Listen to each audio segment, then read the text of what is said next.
Eh bien, j'ai enfin démarré sur Blender. Ça faisait hyper longtemps que je me disais, allez, il faut que tu t'y mettes. Et j'avais déjà essayé par le passé de télécharger et de lancer l'application. Et voilà, j'étais pas chaud, franchement. Donc là, j'ai un peu plus de temps. J'ai commencé à regarder quelques petits tutos pour voilà, découvrir le logiciel. Je me suis lancé dessus et je me suis dit, bah, ça pourrait être super sympa de vous faire une vidéo, vous montrer un petit peu, bah, moi, qu'est-ce que j'en pense de Blender, les problèmes auxquels j'ai fait face. J'ai évidemment, comme tout le monde, eu un écran noir pour son premier rendu. Ça, on n'y échappe jamais. Et quoi, les petits trucs à cocher, à décocher, les problèmes de caméra, les problèmes de matériaux, et j'ai quand même réussi, vous verrez, à faire un rendu, à l'améliorer ensuite sur Photoshop. Donc je vous montrerai aussi quelques techniques pour sauver une image qui n'est pas forcément optimale. C'est normal parce que ça fait que 2 heures que je suis sur Blender, je vais pas non plus avoir un rendu délirant, mais vous allez voir, le rendu est vraiment cool, et je vais vous montrer voilà, les différentes étapes, comment j'ai procédé, ce que j'ai pu déjà comprendre du logiciel. Je vous dis à tout de suite.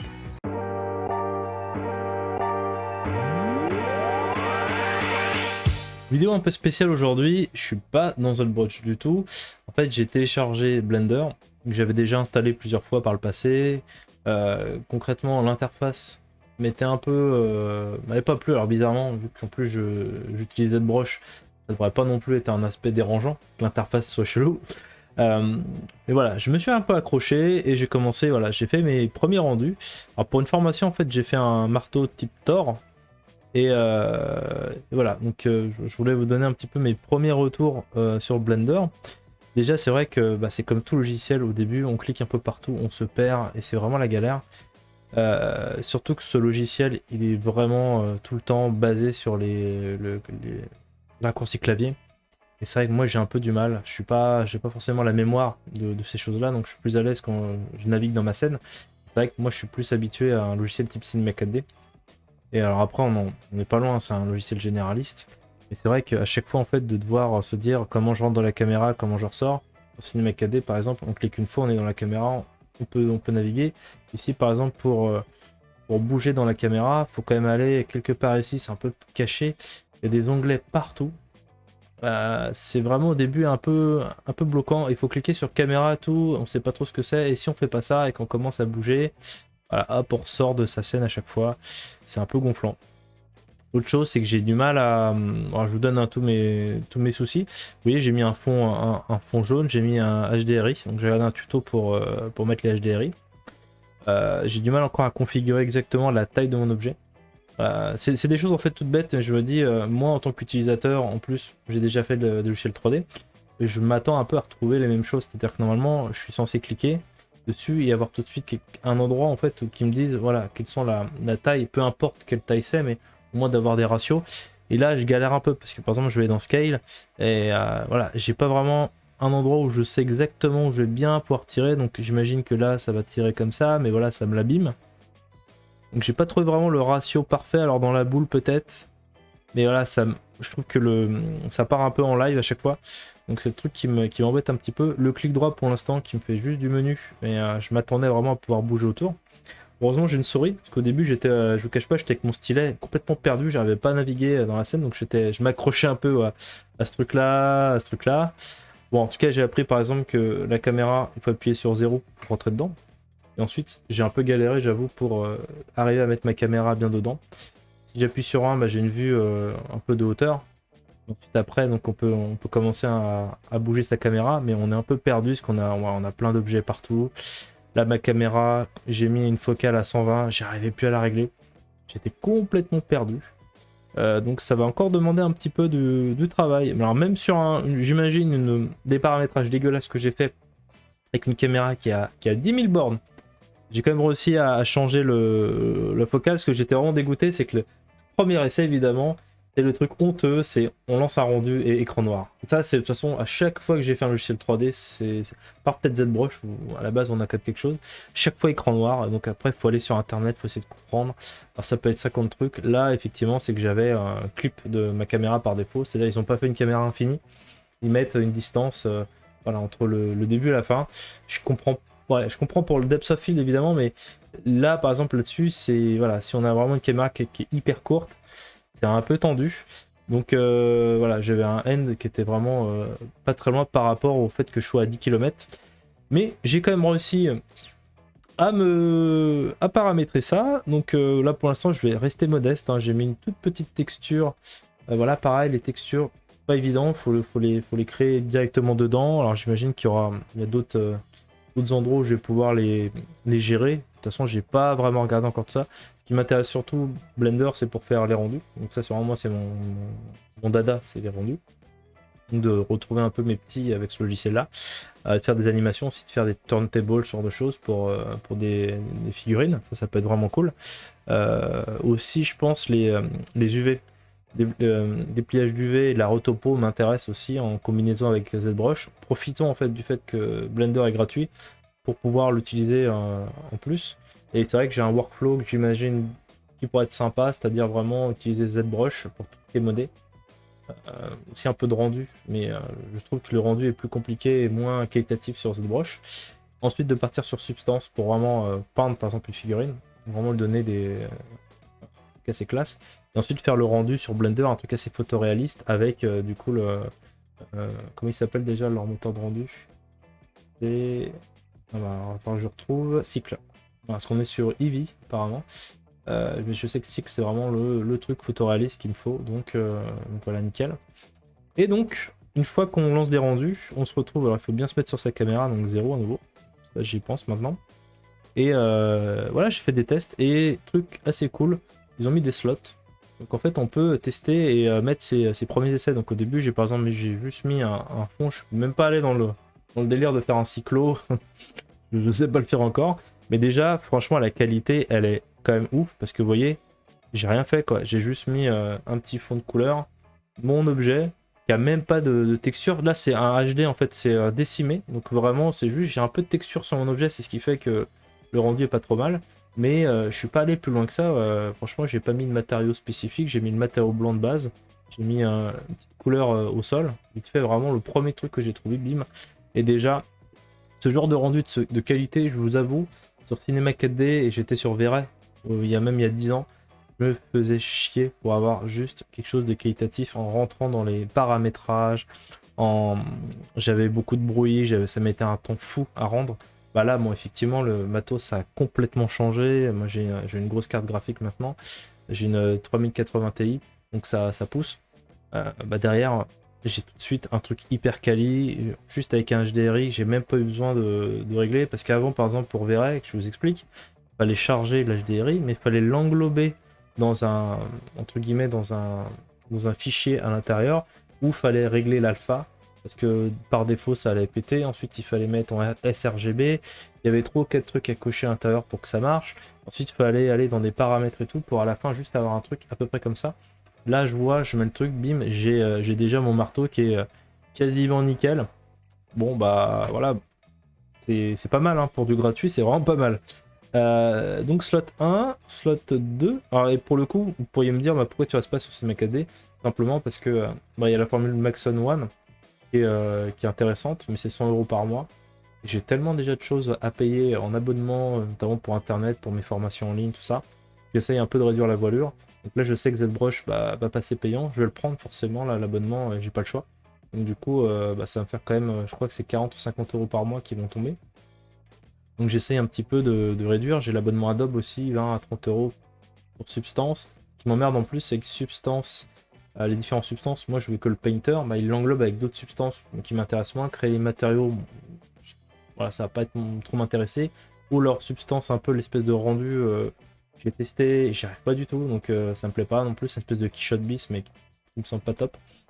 Et donc tout ça, ça fait 20 ou 30 € de formule, plus 20 ou 30 € pour avoir la formule Photoshop, Illustrator, InDesign, Adobe XD, tout ça j'utilise aussi. Donc voilà, j'ai pas envie de me payer 60 pour ça, 40 pour ça, 30 pour ça. Si plus tard je veux du Marvelous Designer, ce genre de choses, voilà.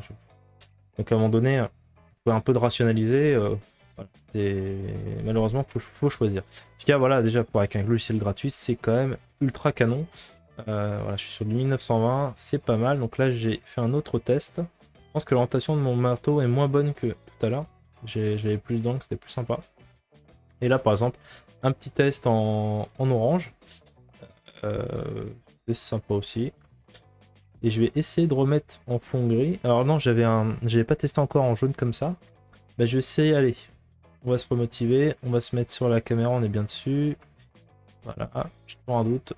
On va essayer de... Ah voilà, et là, le truc qui me l'a décoché, ou alors c'est que je l'ai viré tout à l'heure, c'est plutôt moi. Je vais arrêter de gueuler si c'est pas de la faute de logiciel. C'est pour la faute de logiciel. Et on va essayer de se retrouver un petit angle sympa, voilà, par exemple. On va faire render image. Hop, voilà. Et c'est parti. Ouh, ouh, ouh, ouh. Donc moi j'adore, c'est le début, le rendu crado, mais moi c'est vraiment un kiff. Ça a toujours été un kiff, c'est-à-dire on est sur un objet vraiment virtuel et d'un coup on met juste un petit peu de lumière et bim, on a un objet qui est quasi qui existe. Et le kiff ultime, bah, c'est, j'espère qu'il n'y a pas trop de bruit, parce que je suis en train d'imprimer des objets en 3D. Bah, c'est pareil après de pouvoir les imprimer, mon marteau, je l'ai là quoi. Voilà, donc c'est cool de se dire en fait, je trouve que l'intérêt en fait, c'est bah, quel est l'intérêt du rendu si on, euh, si on peut l'imprimer en 3D et le prendre en photo, bah, c'est qu'en fait le souci c'est que l'imprimante 3D va jamais rendre le même détail qu'on a sur l'objet, parce que forcément on a des limitations physiques par rapport à la résine, par rapport aux couches, à la qualité des couches, du ponçage, tout ça. Et c'est vrai que là sur un objet 3D on peut pas être plus quali. Alors c'est justement le problème des rendus, c'est que des fois il faut un peu salir l'objet pour justement accrocher la lumière, rajouter des biseaux, rajouter de la salissure pour que vraiment on ait l'impression d'avoir un vrai objet, enfin que ça donne plus l'illusion. Et c'est vrai que c'est cool aussi, c'est de se dire, bah, de faire des figurines, par exemple, si on veut présenter au mieux ces figurines, bah, c'est carrément mieux, moi je pense, de la faire en 3D. Parce qu'il y a des moments où on arrive à une qualité qui est proche, qui est photoréaliste, donc on voit vraiment la figurine et on n'a pas ce problème là où vous allez zoomer et puis vous allez avoir les défauts de votre résine, surtout sur des petites figurines. Ça vaut carrément plus le coup de faire un beau rendu 3D et de mettre ça sur sa boutique que de risquer d'avoir un truc pas très beau quoi. Donc esthétiquement je trouve ça plus intéressant. Bah voilà en tout cas pour mon petit marteau. Je pense que je vais régler encore un petit peu l'image. Je pense que je vais finir ça après sur Photoshop. Faut que je trouve encore les masques alpha, tout ça, pouvoir un peu détourer facilement et faire un rendu sympa. Mais je pense que je vais repartir sur un fond gris. Enfin, un gris sur gris, ça peut être cool. Bon là j'ai rajouté une petite backlight à ma scène et déjà des galères qui commencent. Effectivement le logiciel est pas simple, ça on va pas se mentir. Première des choses c'est que pour faire un rendu, effectivement moi j'allais directement ici rajouter en fait mon output, donc j'imaginais que tout allait se déverser directement dans mes là-dedans parce que j'avais sélectionné des fichiers, alors je sais plus où c'est exactement. Alors là c'est pareil. J'avais sélectionné pas mal de pas mal de maps. Je pensais en fait qu'en le sélectionnant sur notre ici en fait ça allait me générer les render pass comme je faisais sur Vera. Et en fait pas vraiment. Et en fait il faut carrément aller dans des nodes. Alors ce système que moi j'utilise, enfin, j'ai pas vraiment l'habitude de ça. Et j'ai dû aller rendering. Voilà, je crois que c'est compositing, pardon. Et créer carrément un petit fichier en plus. Alors en faisant Shift A, fallait savoir. Donc évidemment, tuto encore. Et donc j'ai mis la base de mon rendu ici pour la alpha. Donc vous voyez, en fait, les nodes, c'est vraiment des petites boulettes qu'on va connecter entre elles. Et moi, j'étais plus habitué à des cases à cocher, même si je sais que les nodes, voilà, c'est plus puissant ensuite. On peut faire vraiment des choses vachement plus intéressantes. Donc j'ai terminé mon rendu. Là vous voyez en plus j'ai pas mal de choses sur de la photo pour ma formation sur l'impression 3D avec ZBrush. J'ai même fait le logo de ZBrush en petit stick là. Je trouvais ça marrant de le sortir en PLA. Bref. Et on va aller ouvrir dans rendu. Effectivement ça a l'air d'être bon. Tant pis si c'est pas bon. Ouais, en fait il m'a pas fait la couche alpha. Bon bah voilà. Va falloir que je bosse les amis. Et sur mon image, donc sur Photoshop, donc on se retrouve bien avec mon marteau. Et ben voilà, on va voir par exemple comment on peut faire une petite sélection sujet. On va voir si il arrive à le trouver malgré la purée de poids. Pas vraiment. Si ça a l'air d'aller dans le sens. Ce qu'on peut faire, si on va aller sélectionner le petit bout qui manque. Disons que c'est à peu près droit comme ça. Voilà, ben on va aller se faire quand même une petite image finale assez sympa. Hop, donc je vais dupliquer mon calque, donc je le prends, je le glisse, tac, je le fais. Donc c'est pas mal. Ensuite, ce qu'on peut faire, c'est on peut aller... Alors, petit conseil, si vous voulez garder votre fond gris et le retravailler, vous pouvez faire, c'est vous faites un petit carré comme ça, et vous cliquez ici. Comme ça, vous gardez en fait l'information de la couleur derrière. Et on va faire pareil ici, par exemple. Et je vais créer ici, avec couleur unie, voilà, je vais faire un fond. Et je peux aller directement, avec la pipette, aller reprendre la même couleur. Tac. Sauf que là, j'aurai vraiment pas de grain dans mon image. Je peux faire désactiver le fond. Donc là, j'ai un fond uni. Donc c'est, vous voyez, je désactive les deux. Ça, c'est le fond de nouveau et ça, c'est le fond ancien. Il n'y a vraiment pas de différence. Mais bon, c'est toujours plus clean. Et ce que je vais faire, c'est que je vais aller directement récupérer. C'est pas mal souvent d'aller chercher du clair en fait qui appartient à l'image. Et on va par exemple mettre quelques petits coups comme ça.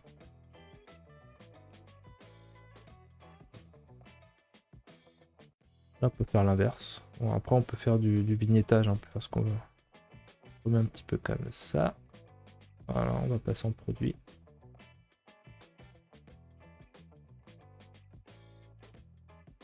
Ok.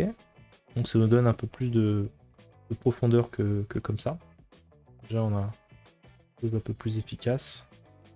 Background. Éventuellement, on peut peut-être voir pour le foncer encore un peu. Voilà. Et ici, ce que j'aime bien faire, c'est que par exemple, je vais chercher les niveaux. Je vais faire CTRL, tac. Donc j'agrippe le niveau simplement cette image. Comme ça, si je fais un truc complètement fou ici, ça impacte pas le reste. Si j'avais pas fait ça, je mettais ça, voilà, je grille toute l'image. Si je fais ça, je grille que l'image avec le masque. Donc ça, c'est pratique. Donc par défaut, en fait, on voit que les informations, elles sont bien grises. Parce qu'on voit qu'on a le blanc et le... Voilà, on a des informations... Ça, c'est le noir max d'une image et le blanc. On voit que du blanc à peu près 20-30% et ça n'existe pas sur l'image. Et vous pouvez en fait assez rapidement voilà, rajouter un petit peu de, vous voyez, de contraste si vous le souhaitez. En rapprochant les petites boulettes. C'est une petite astuce aussi qui permet de rajouter du contraste. Donc vous voyez, avant, après, on est quand même un peu mieux. Et si voilà, vous trouvez que c'est trop triste un fond comme ça par exemple, il y a plusieurs solutions. Vous pouvez faire le filtre photo. Donc on va rajouter une teinte pas trop forte. Pouvoir mettre ça.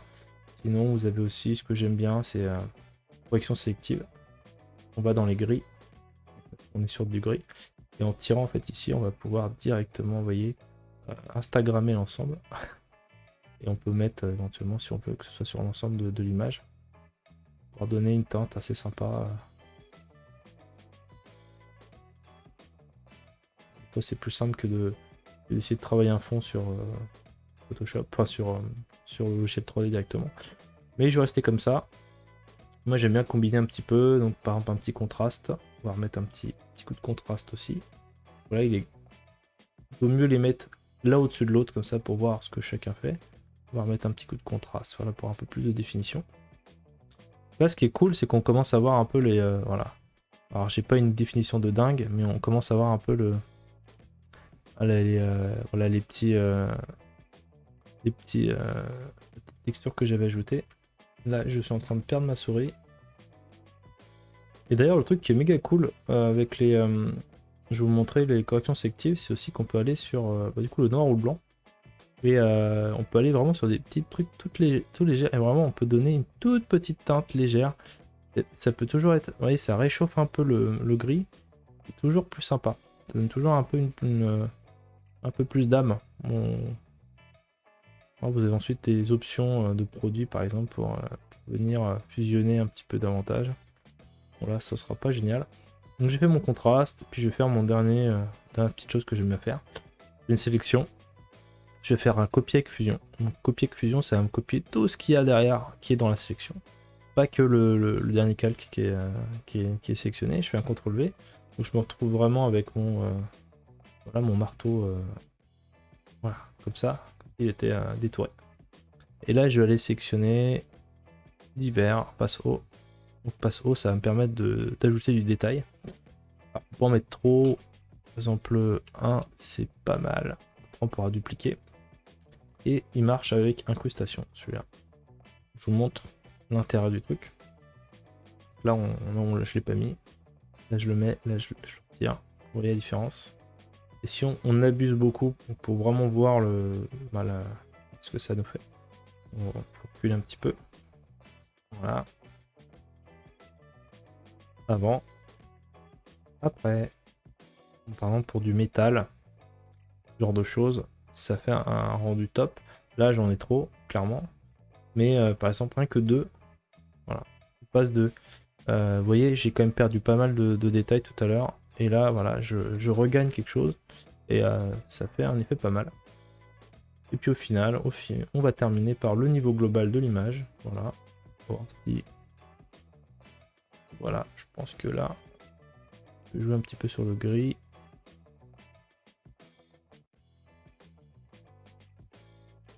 Et voilà, j'aime bien à la fin comparer. Du coup, de faire un petit groupe. Post-prod. Post-prod, ok. Vous voyez, c'est quelque chose d'assez simple. Et d'en sortir un juste pour voir le celui de base. Désactiver. Je retire le masque de fusion. Donc là, on a l'image de base qui était comme ça, qui me semblait top au début. Hein. Enfin, on était là, ah, c'est cool et tout. Et bien, on se rend compte que, ah ouais, en fait, c'est assez palo parce que, voilà, en quelques clics de Photoshop, je fais tout de suite quelque chose de plus sympa. Voilà, ce petit tuto. Bon bah c'était laborieux un Blender. Bon en même temps c'est les premières heures donc voilà, il y a plein de choses à voir. C'est très sur les raccourcis logiciels.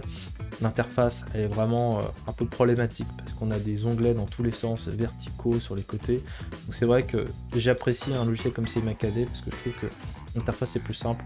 On comprend tout de suite là par exemple pour rentrer dans une caméra et la bouger, bah, il faut aller trouver le petit objet qu'il faut cliquer d'abord. Alors ça devrait être quelque chose qui va être directement, on va tout de suite être dans la caméra, et éventuellement avoir une option pour la quitter. Donc c'est plus logique. Enfin après voilà, il y a plein de petites choses encore qui vont me sembler ensuite totalement normales, mais comme sur ZBrush au début, bah, il faut un peu galérer.